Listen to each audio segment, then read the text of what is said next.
Thomas Hales was born in April 1846 in Kettering, Northamptonshire, into a town on the cusp of industrial transformation. His father, Samuel Hales, died when Thomas was just a toddler in March 1849, leaving his mother, Mary Ann, to raise him with the support of her extended family. By 1851, 4-year-old Thomas was living at Job's Yard, a working-class area of Kettering, listed as the grandson in the household, living with his mother and grandmother, who were both widowed, and his elder brother George. The 1861 census records him still there, now aged 14 and working as a shoemaker, the beginning of what would become a remarkable rise through Kettering's dominant industry.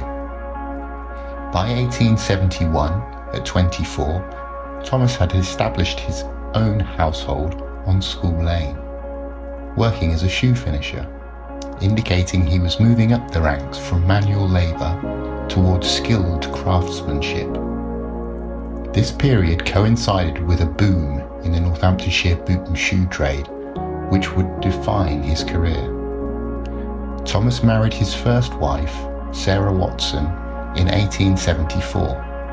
Sarah was born in Westminster, but the 1871 census reveals her to be Tom's cousin, a practice not uncommon in those days.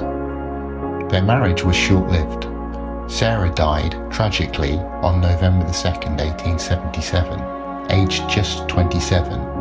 While no birth records have been confirmed, infant deaths registered to the surname Hales in 1877 suggest she may have died in childbirth or shortly after.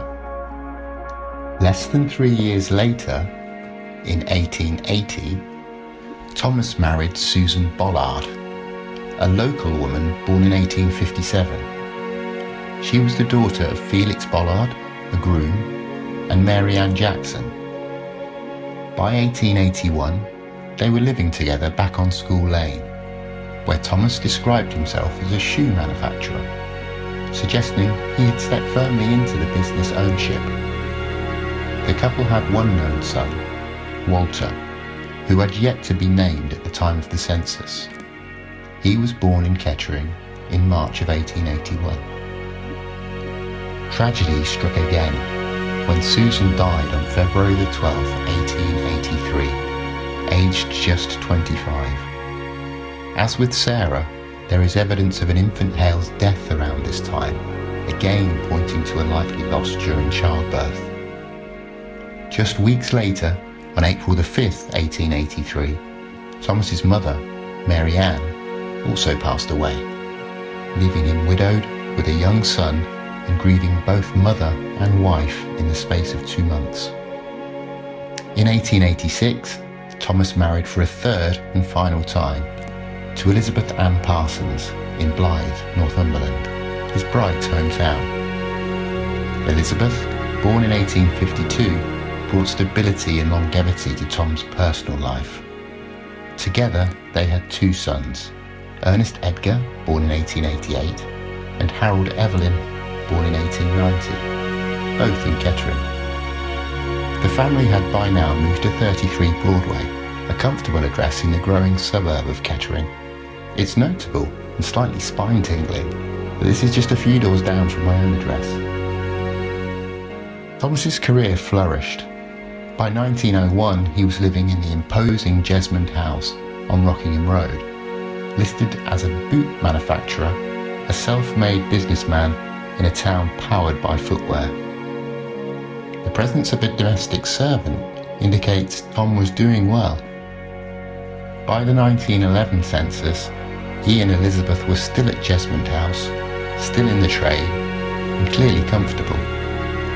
His upward mobility mirrored that of Kettering itself, which evolved from a market town to a booming industrial hub, thanks to men like Thomas, craftsmen who became manufacturers, and manufacturers who became masters of their trade. By 1921, Thomas was still living at Jesmond House, now a widow, and still listed as a boot and shoe manufacturer at the impressive age of 75. Thomas Hales died on the 6th of December 1934, aged 88, having lived through the reigns of 3 monarchs and the entire Victorian era. He left an estate worth over £13,000, a small fortune at the time, equivalent to over 1.6 million in today's money, showing just how successful his career had been. His will was proved in Peterborough on the 24th of January 1935. He left behind not only property and wealth, but a legacy of resilience, reinvention, and rootedness in the town he helped shape. Thomas lived a life marked by love and loss. He buried 2 young wives and at least 1, perhaps several, children in infancy. But he rebuilt. He remarried. He built a business and raised a second family who survived into the modern age. His life is a classic Victorian story. Humble beginnings, early tragedy, hard graft, and social rise, all within the footprints of a few streets in Kettering. And now, over a century later, we walk those same streets.